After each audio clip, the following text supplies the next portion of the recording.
Have you ever had VAPI give you the wrong answer, even though you give it all the correct information? Well, that's because one of the most important things about AI agents is their knowledge base.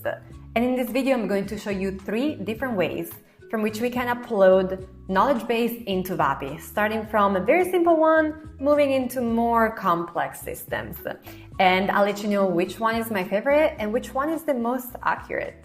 So, let's get started. One thing to keep in mind is that voice assistants work at their best when they have a very clear, short and structured knowledge base.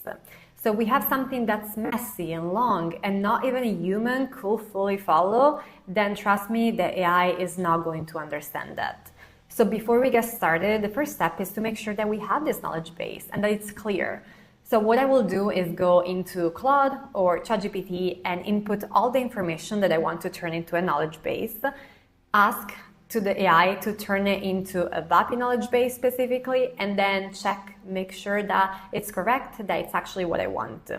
So once I'm satisfied with that, that's the time to actually turn it into, actually input it into VAPI. So as we are in our dashboard, let's go and create an assistant. And what we want to do is when we go down to the model, I will just copy and paste my prompt in here. So the first thing I will say is tell it, give it a character. So you are a smart interviewer conducting a screening call.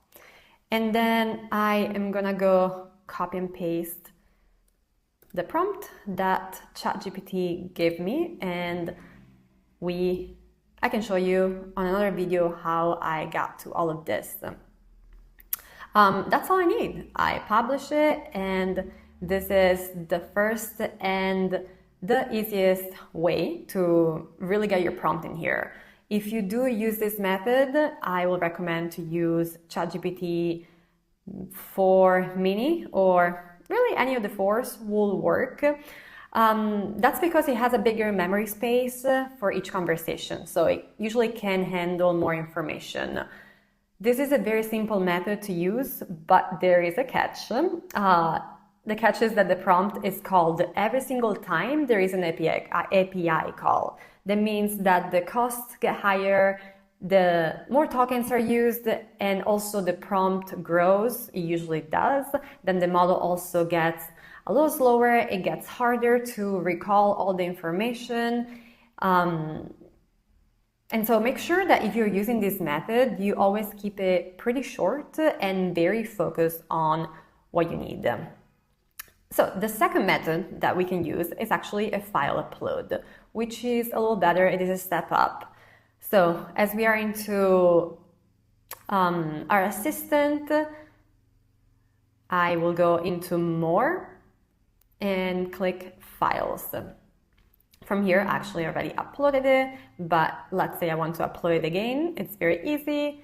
I click upload, I select the one I want, and that's it. It's right here, VAPI Knowledge Base SEO. All I need now is to go back to my assistant. And let's first of all delete everything here. Maybe I should have left the first line. Let's delete these. And what you will do is select a file. So here it is, VAPI KB SEO. I will leave everything else the same. Publish, and that is really it. So also a very simple way to upload your knowledge base. This way of uploading it does separate the knowledge base from the main prompt, which makes it faster. At the start of the call, this knowledge base will get loaded. And as you go through the conversation, just little pieces are automatically pulled in, and they're injected. So in the first method, we are pasting everything into the prompt. AI gets the all knowledge every time that you make an API call. That means it's expensive, it's slower. When the prompt grows, AI gets confused. In this method, instead, we are loading the knowledge base separately. And so the knowledge doesn't have to be resent every time there is an API call, but it's preloaded. So it can get the information that it needs already, which makes things a little faster and a little cheaper. But there is a downside here as well. And the problem is that you don't control the information that it gets pulled in. So this is called as monolithic, which means that the AI doesn't break the prompt into small pieces, but every time it just goes and retrieves everything.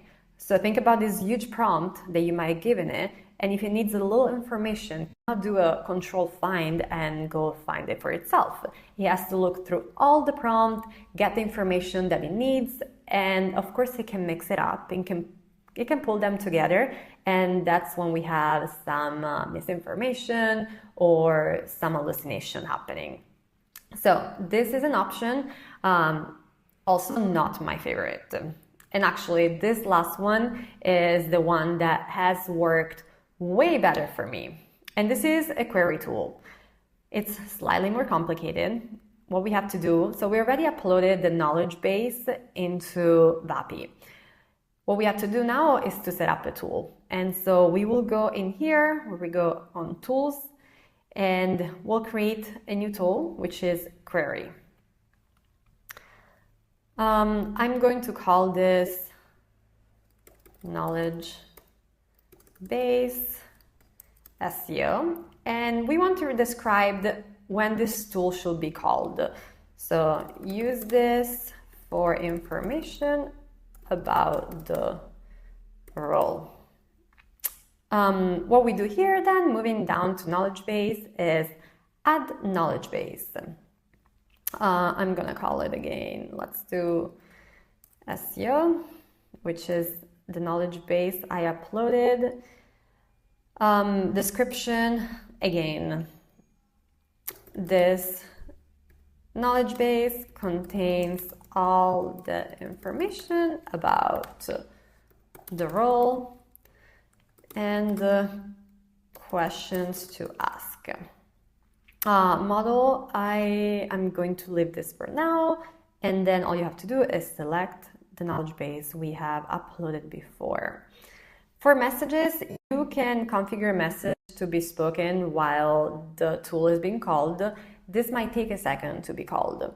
And so there is a default message that the user might hear. You can select none, most times I do none, or even a custom message. So for example, this might take a few seconds to be called, and I don't want the person on the call to just not hear anything. So what I will do is say something like, I wanted to ask a question. Oh, okay.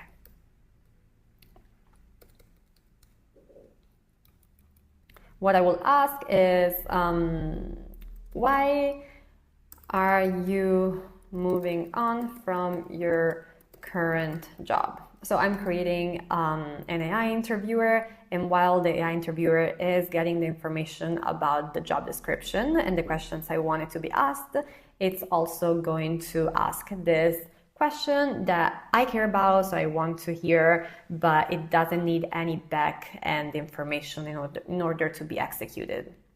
So we have created this. Let's click Save. And let's go back to the assistant. Now, all we have to do is to upload this tool. And we'll go under Tools right here, select Tools, and here is the knowledge base SEO. And just click Publish, and that is it. That is the other way in which you can upload something into VAPI. This is definitely my favorite because it's just easier. It's way easier to get information out. The AI is actually calling this information on demand. So the query tool doesn't dump the all knowledge base in at once. Instead, it acts like a search engine. It can go and do a control find and find exactly what it needs at that exact moment. This keeps the cost a little lower. It does use less tokens if you're worried about that. It is more reliable because it doesn't scale through all the information, and there is a chance that gets it confused and hallucinate. It doesn't do that. And also it's scalable. So if this gets very big, it can still be supported, and it is fine. So those are the main ways in which you can upload your knowledge base. So to recap, we have the prompt injection. How it works is that you just copy and paste the prompt, the knowledge base, and it does get called every time there is an API call. So pros, it's very easy to set up. Cons, it gets expensive, it gets repeated with every API call, and it's kind of unreliable. The second one, it is a file upload. So the full knowledge base, what is Casey here? It is loaded at the beginning. The pieces are injected automatically throughout the call. So it's faster and cheaper, but it doesn't have a smart search, so it can still hallucinate. And then the last one, which is the tool query, and it's personally my favorite. The AI queries the knowledge base on demand, just when it needs it. So it's cheaper, it's scalable if you have a lot of information, there is a smart search, it's a little bit more reliable in general, but it does require a little bit of setup, which, as you saw, at the end, it's very, very easy. So I think anyone can really go in there and set it up. There is one last way that I didn't mention in this video, which is with Thrive.ai. And Thrive, it just makes it easier for AI to find the right info and explain it back to you, but it does require a little bit more setup, and I will only recommend it if your knowledge base is huge. For example, you might even have to call different websites. So I will explain that in another video, but for a basic setup, any of those methods really will work for you.